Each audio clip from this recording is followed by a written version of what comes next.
In today's episode of Children of Heroes, we travelled all the way to St Austell in Cornwall, where we interviewed Madame Anne Balejka-Hutton, daughter of pilot officer Josef Balejka. Thank you for participating in our project Children of Heroes. Your father served in the Royal Air Force during the Second World War. Could you tell us more about him? Daddy always wanted to be a pilot. When he first started to learn to fly, when he went back to his home village, they accused him of just flying on a broomstick around the aerodrome. They didn't believe that he really was a pilot. And then he became a pilot in the Czech Air Force. And then obviously when the war started and the Germans went into Czechoslovakia, he escaped into Poland. And then when Poland fell, he escaped via Romania. And then I think for a time he was in the French Foreign Legion. And he had obviously during that time his three close friends.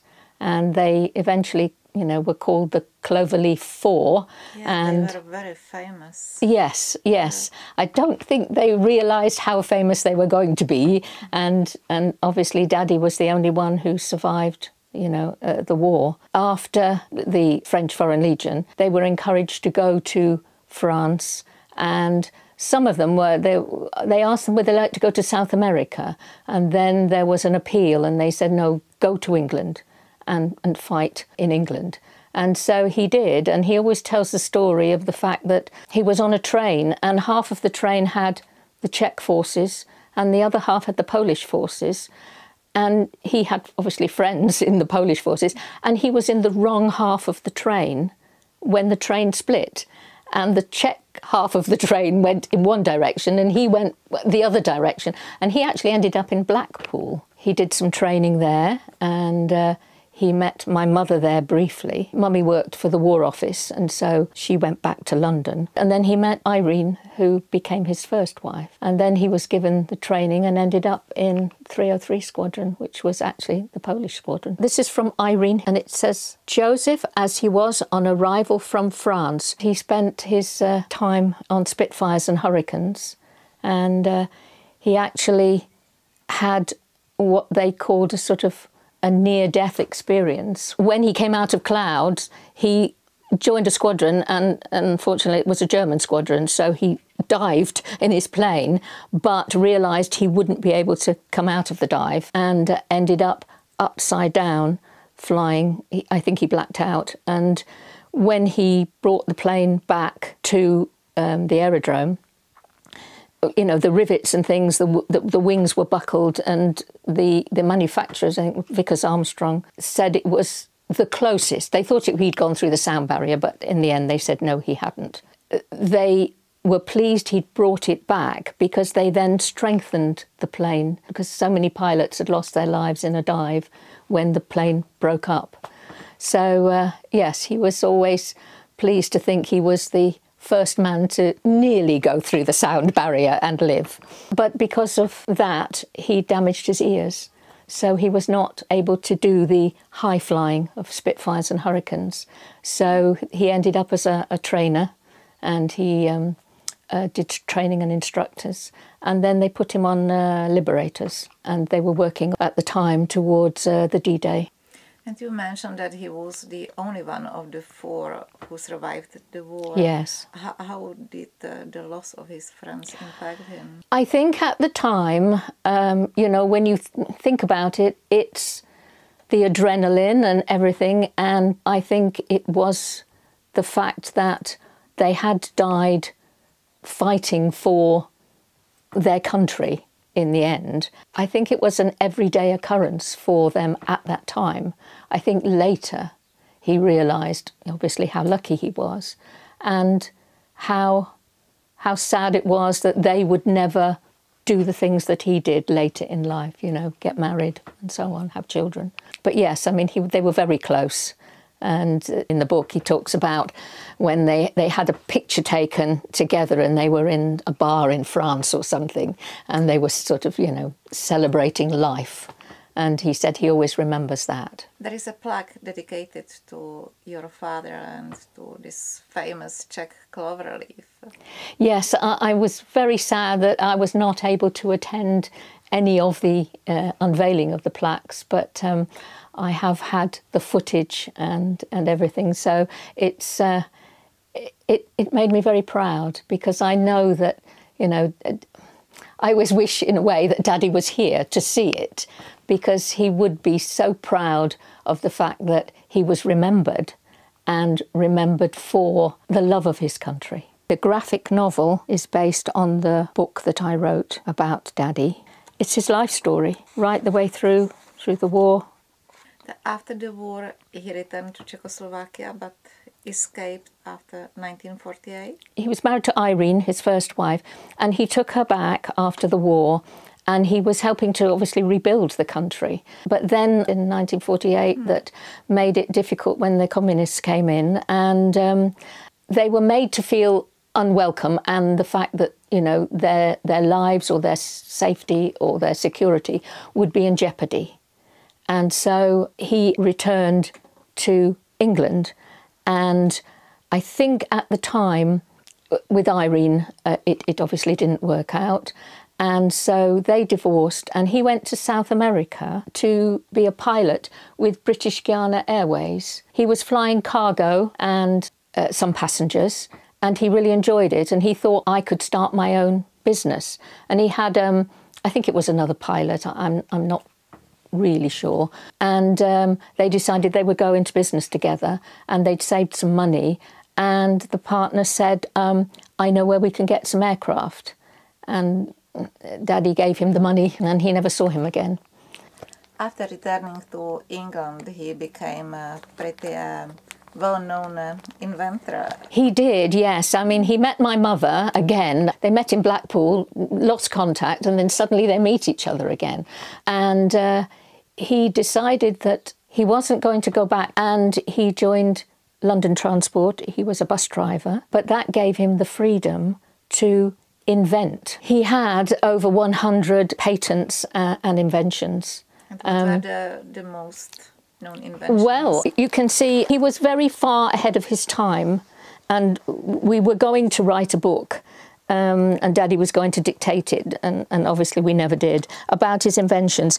This was one of the most famous, and it was a rotating exhaust extractor on the back of the car, and it dispelled the fumes. When I was a teenager, we had to test these. We always went out and had to test these things.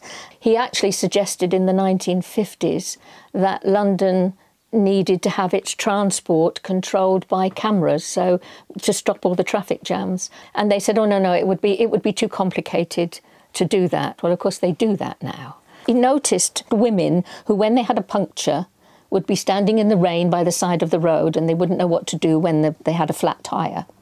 And he invented a punctured wheel carrier, and it was like a little carrier with a ramp, and you just drove the car with the punctured wheel, and you could drive slowly. I mean, you know, 5 miles an hour to the nearest garage, or if you were home. And this won a bronze medal at the Brussels International Inventors Exhibition in 1964. It was very difficult to fight a fire because it was gaining in strength, and he said if they had the water, an aerial in a, you know, obviously a fireproof hose, then that would be able to douse the flames.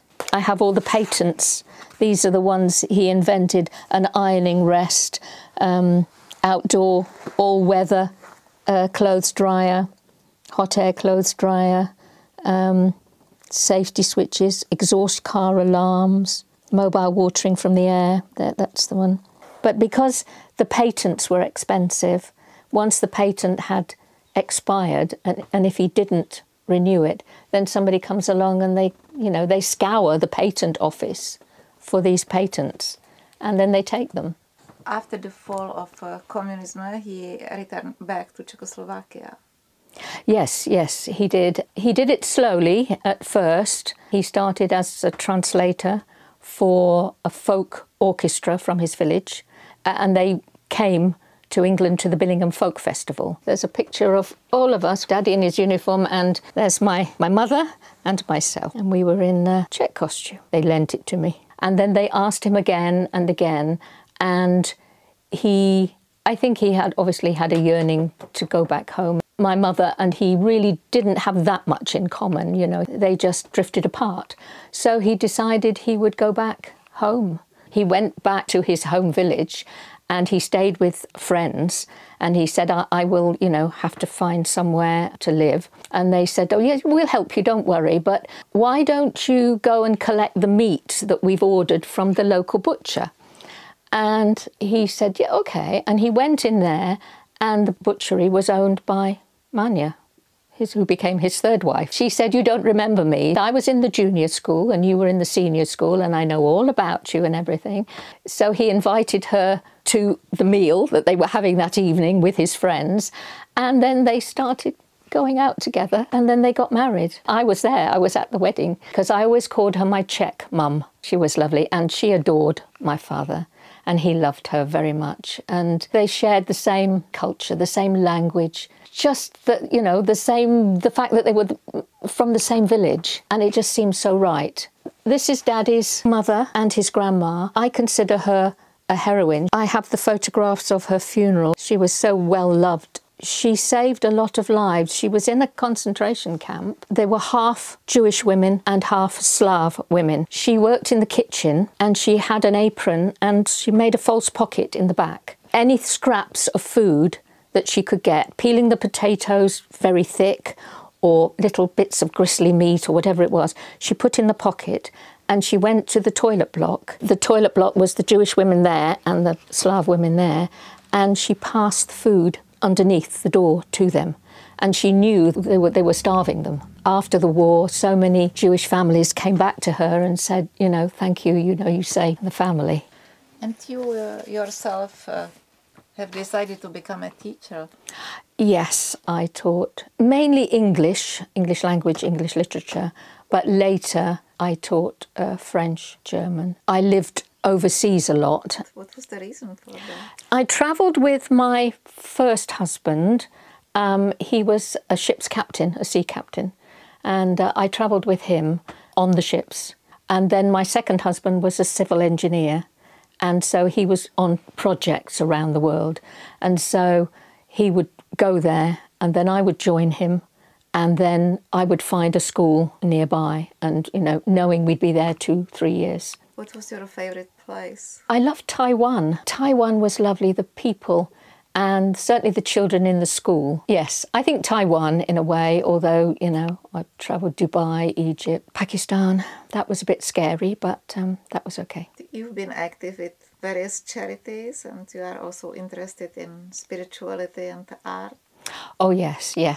I do believe in community, and I help the community here. I help down at the community centre. I write the newsletter. We run events, and so I help. I'm not in charge, but I do help. I think I've always been attuned spiritually and to the environment, and I trained as a spiritual healer. I have the ability to be a medium where you can get messages from people who have already passed away. Is there anything else you would like to add about your father or about yourself? I think apart from the war years when, that was exciting and he was young, I think the time back home in his home village and being with Manya, I think that was the happiest time of his life.